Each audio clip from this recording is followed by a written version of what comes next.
সিলেটের ফেঞ্চুগঞ্জে সাইবার বুলিংয়ের শিকার সরকারি প্রাথমিক বিদ্যালয়ের প্রধান শিক্ষিকা বিউটি রানী পালের পাশে দাঁড়িয়েছে সচেতন মানুষ।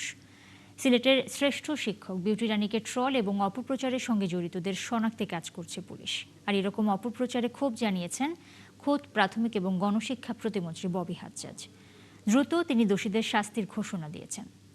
তারেক আহমেদ সনির তোলা ছবিতে সিলেট থেকে হুসেন আহমেদ সুজাজের রিপোর্টে বিস্তারিত।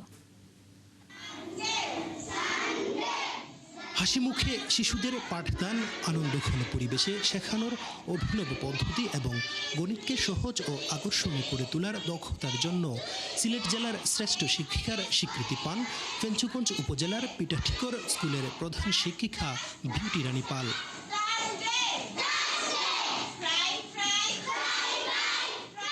সম্প্রতি তার একটি ব্যক্তিগত ভিডিও সামাজিক যোগাযোগ মাধ্যমে উদ্দেশ্য প্রণোদিতভাবে ছড়িয়ে দিয়ে শুরু হয় ট্রল, কটূক্তি ও অপপ্রচার।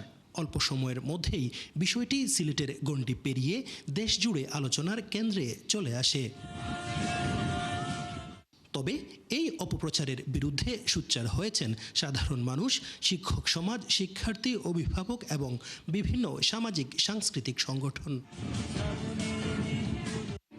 শিক্ষাবিদদের মতে এ ধরনের সাইবার বুলিংয়ের দৃষ্টান্তমূলক বিচার না হলে ভবিষ্যতে মেধাবী তরুণ তরুণীরা শিক্ষকতা পেশায় আসতে নিরুৎসাহিত হবে।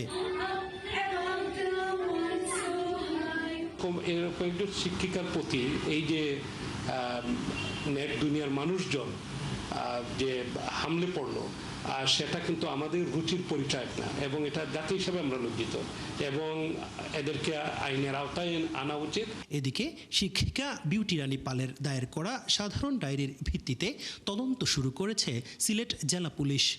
এই আইডিগুলার ফরেন্সিক করা বা এই আইডিগুলাকে আপনার শনাক্ত করা, কারা এগুলো আইডিগুলো চালাচ্ছে, কারা এটার পেছনে কাজ করছে, এটা নিয়ে আমরা আমাদের কাজ করছি এবং আশা করি যে আমরা এই যারা এই দুষ্ট কাজটা করেছে তাদেরকে আমরা সবাইকে শনাক্ত করতে পারবো। অন্যদিকে ঘটনাটি নিয়ে ক্ষোভ প্রকাশ করেছেন প্রাথমিক ও গণশিক্ষা প্রতিমন্ত্রী ববি হাজ্জাজ। বাতাসের ভিতরে দাঁড়িয়ে হয়তো গান শুনছে, এইটা নিয়ে আলোচনা বা সমালোচনা কেন হবে? আজকে আমি দাঁড়িয়ে আছি, আপনাদের সাথে কথা বলছি, আপনারা যদি বলেন এই কথা বললো কেন, এবার আলোচনা করি, চলো সমালোচনা করি, তাহলে আপনারা করছেন, এটা জনগণ করছে না, অন্য কেউ করছে না। প্রকৃত দোষীদের দ্রুত শনাক্ত করে আইনের আওতায় এনে দৃষ্টান্তমূলক শাস্তির দাবি জানিয়েছেন শিক্ষক, অভিভাবক ও সচেতন নাগরিকরা। হুসাইন আহমেদ সুজাদ, ৭১, সিলেট।